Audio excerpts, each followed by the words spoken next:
With us tonight is Tom Burke. Many of you have met Tom and Gail out and about birding, and Tom is involved with the New York State Avian Records Committee, NYSOA, the Ornithological Association of New York State, and also the New York City Rare Bird Alert. And they bird at marshlands quite a bit, and Edith Reed, so you may see them there. And tonight, Tom's going to be talking to us about shorebirds in Westchester and some other birds with a really wonderful gallery of images. So I'm going to turn it over to you, Tom, and you're going to tell me next when you want new images. This was actually a photo also from the Jamaica Bay Festival. So we had several options as to what we were going to talk about. And I finally decided, since I love shorebirds, my favorite family here, that I concentrate pretty much on those and the shorebirding spots that I'm familiar with, which happen to both be in Rye. Marshlands Conservancy has been probably the Westchester shorebird spot since back in the 70s. The Army Corps of Engineers did us a big favor when they dredged the harbor and loaded a lot of sludge into the north end of the marsh. And so for 15 years, it was a fantastic shorebird roost at high tide, which is something we're missing now because the marsh has grown back in. But still, the harbor at Marshlands provides the best flats at low tide, augmented by the flats also at Edith Reed. We do get nice collections of birds, not necessarily with the Wilson's Phalarope in it all the time. But so I figured let's just go through the birds, the shorebirds of Westchester. New York's had about, I guess, around 55 species of birds, and I think we've seen 38 of them in Westchester, all of them at Rye or in Rye at Marshlands or Reed, except for buff-breasted sandpiper and black-necked stilt. So you won't see those in this program, but they are part of the Westchester shorebird avifauna. Marshlands is best for people who haven't birded it, probably starting about 2 hours after high tide. As the tide drops, the birds start coming into the harbor. Most of them are roosting normally out on Hen Island or Scotch Caps, which are the rocks off the American Yacht Club, which is where we spent about 8 hours Saturday watching for storm birds that never appeared. But we did have a nice little shorebird group that showed up.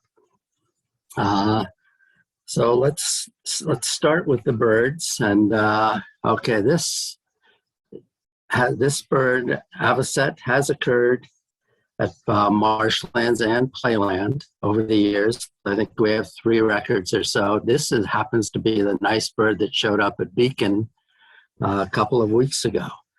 And okay, next we can go into the oyster catchers, which you can see are in the harbor.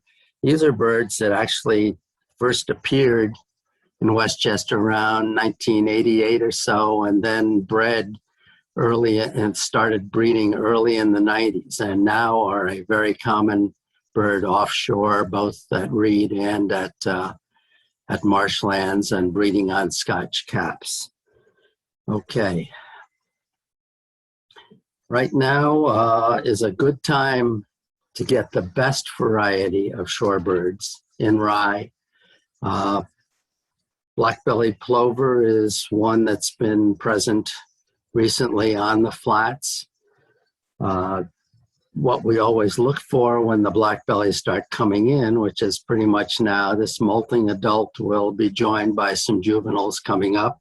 And next we'll look for next in. We'll look for one of these. They do occasionally drop in on the flats at marshlands. It's more of a bird you're going to find up in Orange County in the Black Dirt region, an American golden plover, but they will come down to marshlands. Sometimes they prefer grass. I've never seen one on the field at Playland, though, because the activity is too much there, but it is a coastal site that has more grass, and it's worth looking for. If you're the first one at Reed in the mornings. Watch that field, especially when it's rained and there are pools there. That's a good roosting site for shorebirds and gulls until the dogs come. Okay, next, we all know this one. Breeding in a lot of local areas, especially fields, etc. And also we get next these semi-palmated plovers will be coming in. This is a nice shot. It's got an adult sort of in the back and 2 juveniles here. We've had pretty good flocks of semi-palmateds recently. There's one record of piping plover at Reed. I think that may be the certainly only recent Westchester record. But piping, unfortunately, like sandy beaches, which are either occupied or non-existent or private now. So the next bird also is a grassland bird, pretty much. We've had several records at marshlands. As you can see, they're very hard to find. They camouflage very well behind the grasses. That's a joke, of course. But it's a bird that's now in trouble in the Northeast. Mostly we would get them now probably if you're listening at night and hear the whit, whit, whit as they go overhead. But it is a bird always to watch for in grasslands. Okay, next we have a nice shorebird. Shows up in the marshlands flats fairly regularly. This is a Wimbrel. And we've had several records, usually one bird. Sometimes a couple will come in, but it's one of the prizes that we would get, hopefully more often than we have been, but there have been a couple of records this fall of birds flying down the coast. It's just a question if the timing of that and the tides are right to bring them into the harbor, which is when you would usually catch them. This next bird, this hurricane, if you want to call it that, was a very huge disappointment for southern tropical birds being blown up, but it did create one huge surprise. Some of the birds that are headed south got trapped in it, pushed down, and people on Sunday were seeing huge flocks of Hudsonian godwits as they were moving down the Connecticut coast, out at Orient Point, also along the south shore of Long Island, flocks of 80, 120 Hudsonians, which is something we haven't seen in the region in, well, maybe ever. I mean, it's probably unprecedented, those particular numbers. And again, we did have the hurricane and the way it curled back around on the Rhode Island-Connecticut border. That made it was responsible for bringing in these birds and some others that were also caught up. Mostly, so the highlights of this hurricane were northern breeders headed south and their flights being interrupted by the hurricane. Virtually no southern terns, shearwaters, etc., were pushed up by the hurricane. But this we got calls from Stanford and other places. 80 Hudsonians just came by over our heads at Stanford. And 180. Well, no, that was Show's total. No. So we waited, and finally 2 came by Playland. So we were very happy. Came in over the lake, surprised us, went right overhead and then down the coast.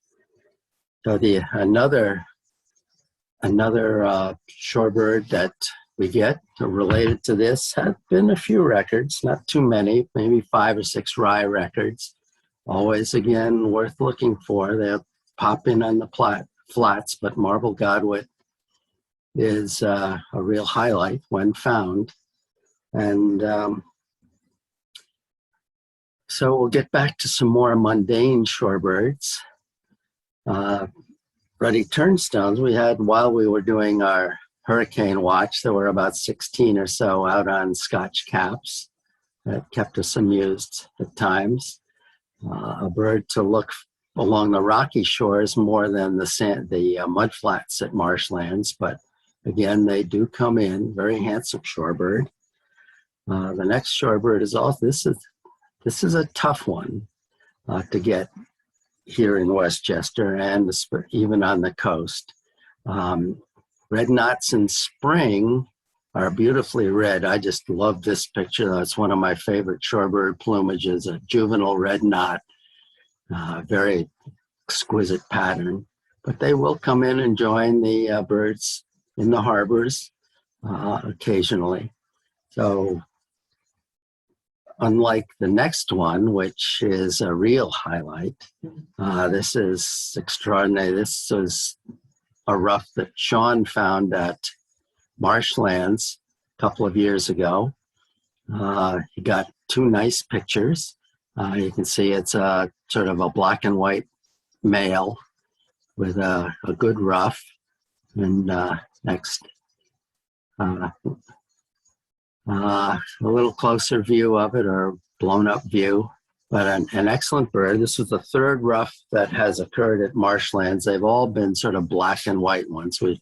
One was a black and sort of cinnamon one. All males coming into almost high full plumage. This one, exceptional bird, unfortunately only stayed about a couple of hours, I think it was, and then headed south again. But another one of those surprises you love to see. Okay, next, we've got stilt sandpipers. Back when the Army Corps sludge deposits were on the golf course side of the marsh, stilt was a fairly common bird to see in the other birds that came into the flocks. This is a nice adult here, very opposed to the next plumage, which we've got here. This is a nice juvenile stilt, another very spiffily patterned individual.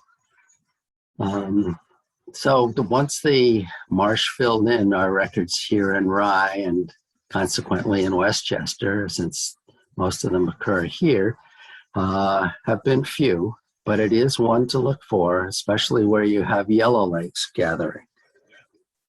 Okay, another bird that we get, but because of the lack of really good, extensive sandy beaches, we don't see sanderlings terribly much.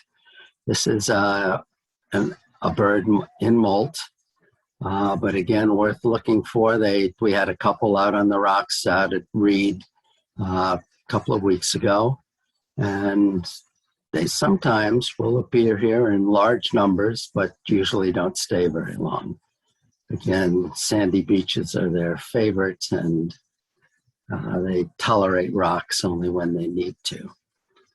Okay, so shorebirds we're into. Okay, while you're watching for shorebirds, keep an eye peeled for other things too. This skimmer was one of a few that flew into Marshlands Harbor while we were gathering shorebird data and stuff.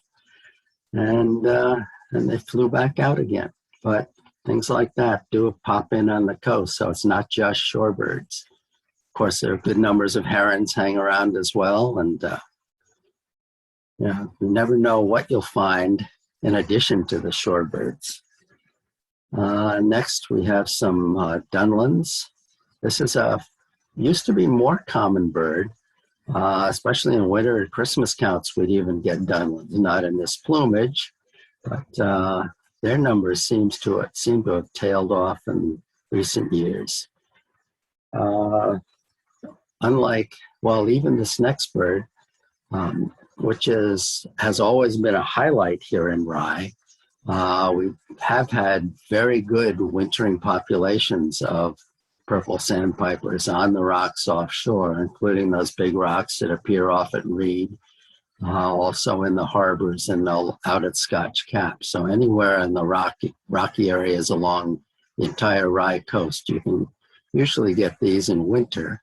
The last couple of winters, unfortunately, the peregrines have been or at least one peregrine, has been picking them off. He basically wiped out the 10 or so that were off reed a couple of years ago, and last year we were down to 2 or 3 by the end of the winter.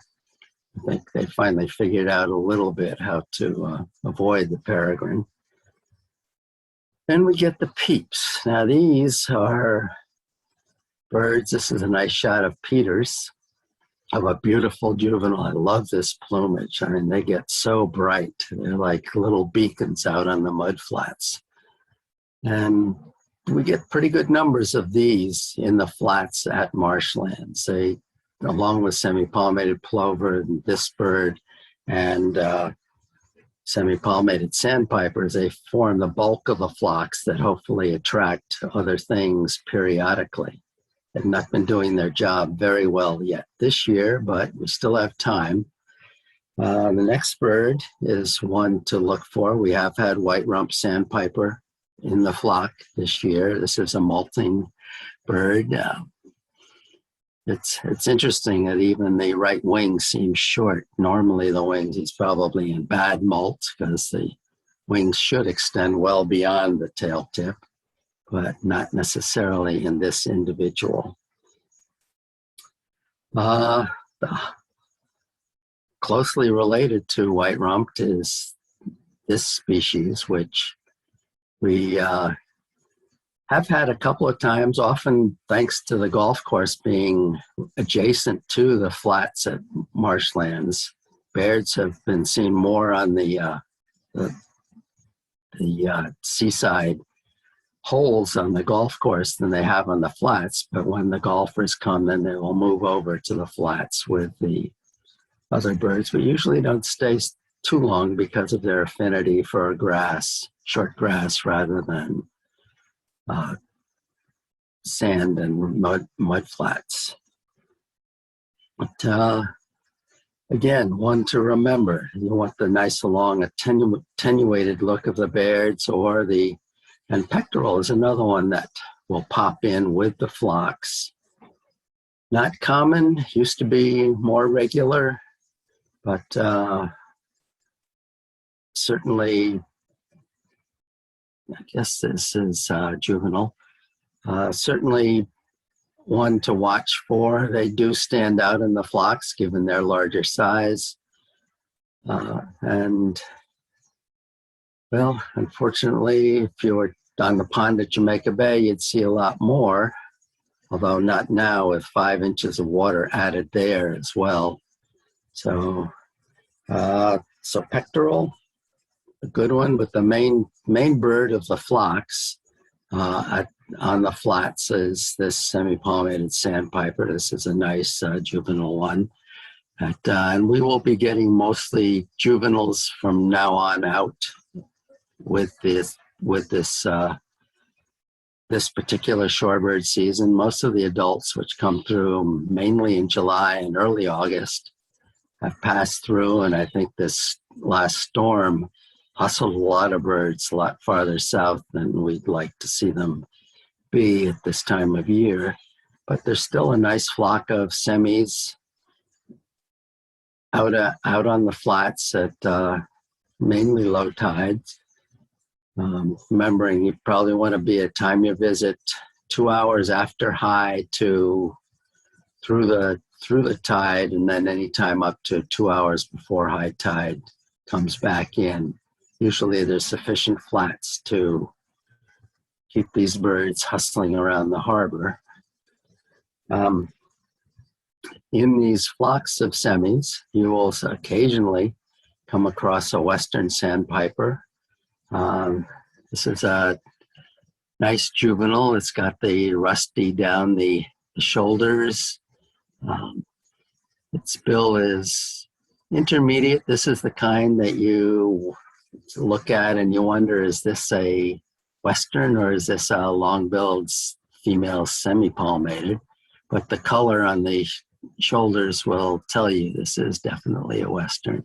Paler headed as well. And there are, I guess, a couple of other spots of rufous remaining here in the plumage. a good one to find. We did have one drop in on the beach at the yacht club where we were watching for storm birds the other day. It took off, though, fairly shortly thereafter, but it's probably still around the harbor somewhere. Okay. And while you're watching for birds, you may as well keep your eyes peeled on the rocks. You never know what's going to happen.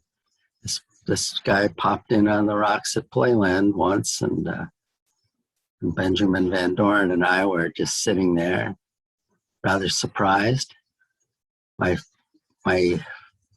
had a flip phone, it finally died a few days ago, so now I've joined the iPhone group, and the guy said, "Oh, do you want these photos and stuff that are on your old phone?" And I said, "Oh, yeah, why not?" So this came off the old flip phone, and it was a nice rye bird to see. Okay, we get into the dowitchers now. These will come through in decent numbers.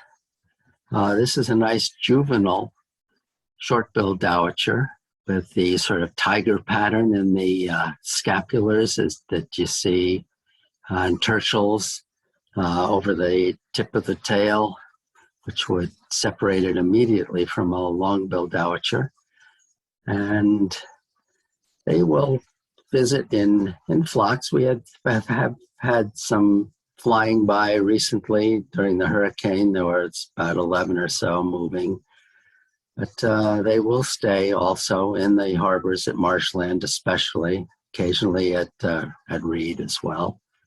And again, this is one that you will look through the short bills to see if you can come up with a long-billed dowitcher, which would be the next slide. And this here bird, you can see, if you look at the tertials, notice how plain they are. That's a good giveaway as to the thing, and the scaps and stuff, especially over the tail, is a good way, other than voice, to separate the two species. Not always an easy thing to do, and sometimes you end up with a dowitcher species. But often as they fly, they will keek for you and confirm their identity. So, another bird, not related to much, but a nice one that we find. This was at a little winter frozen pool down at Playland. And usually this is a bird normally we'd watch for starting around mid-February.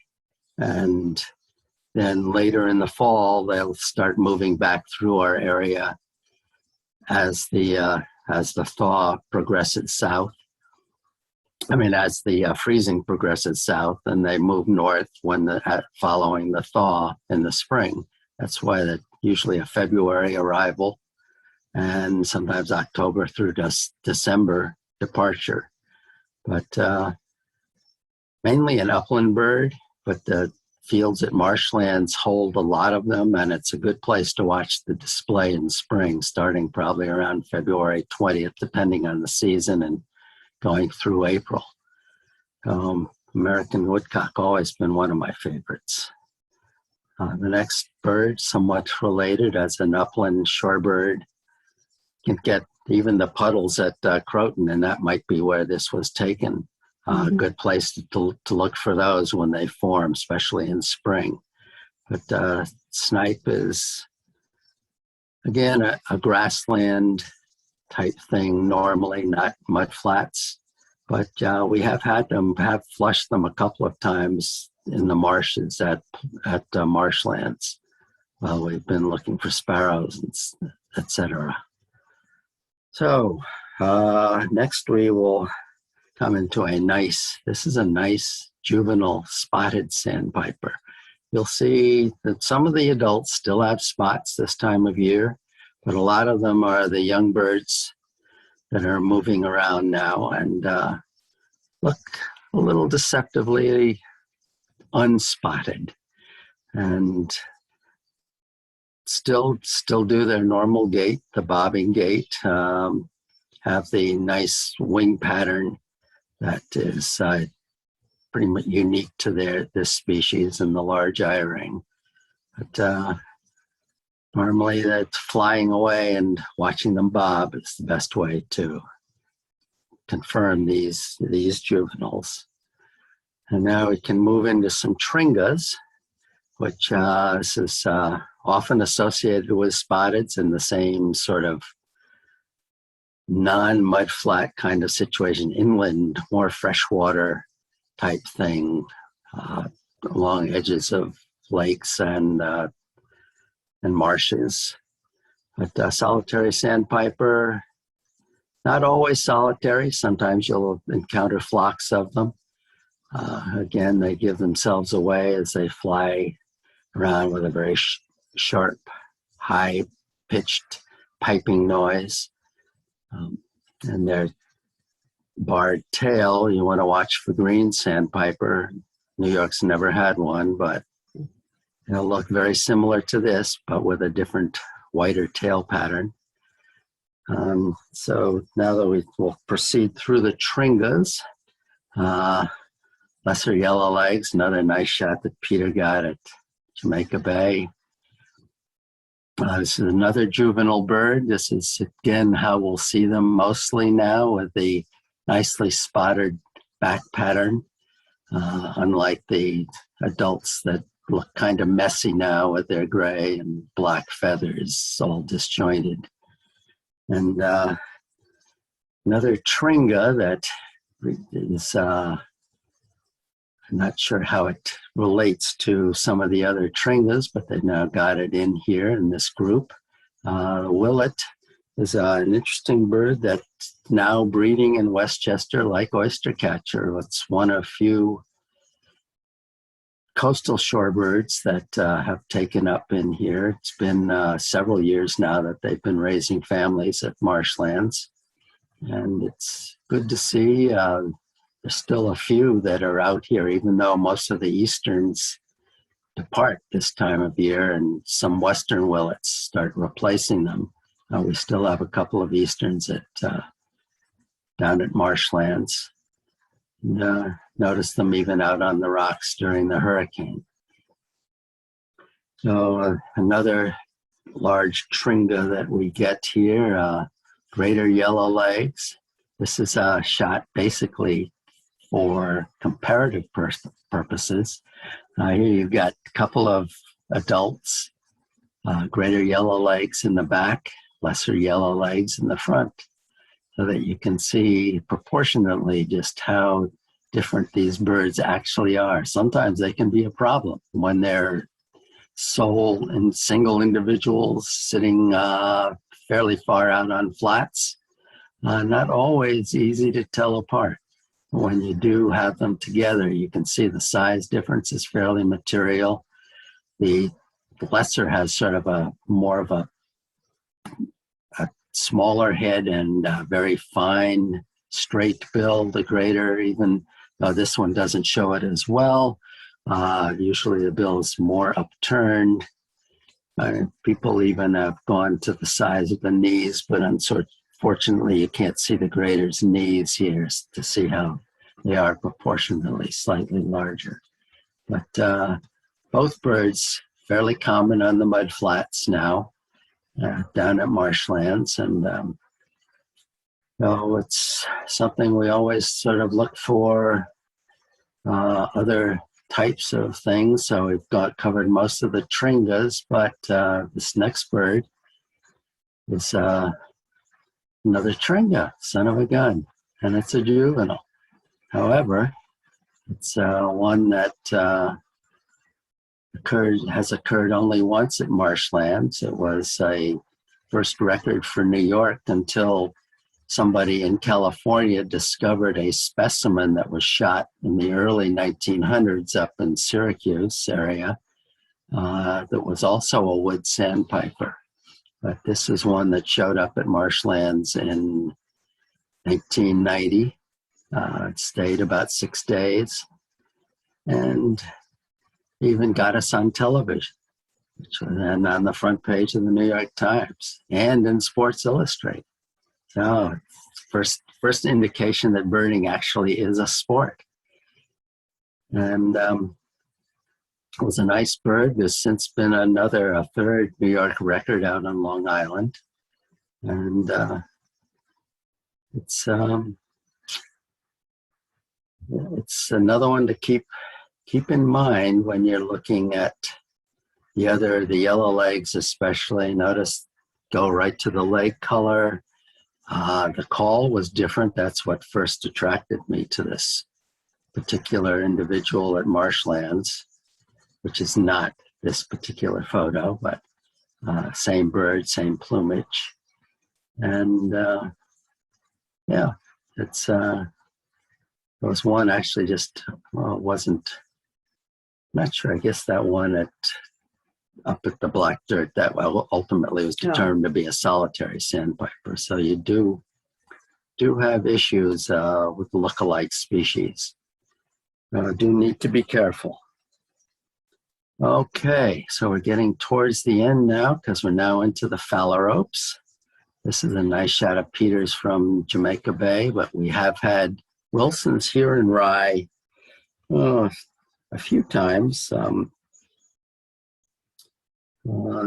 Always at Marshlands. I don't think we've seen them elsewhere. And again, they appear on the flats. Don't need the mud is necessarily like most of the shorebirds, but that's where we've found the ones we've seen so far. And unlike the next bird, which was actually swimming in Marshlands Harbor, and not this particular individual, but one that looked just like this individual, and it's a good candidate on storms like we just had. Unfortunately, I've not heard of Phalarope drop downs like the Hudsonian Godwits and a few other shorebirds. And that's pretty much shorebirds of marshlands. The red Phalarope has also occurred in Westchester. Sean found some up on Hillview Reservoir a couple of years ago. And there have been a couple of other records too.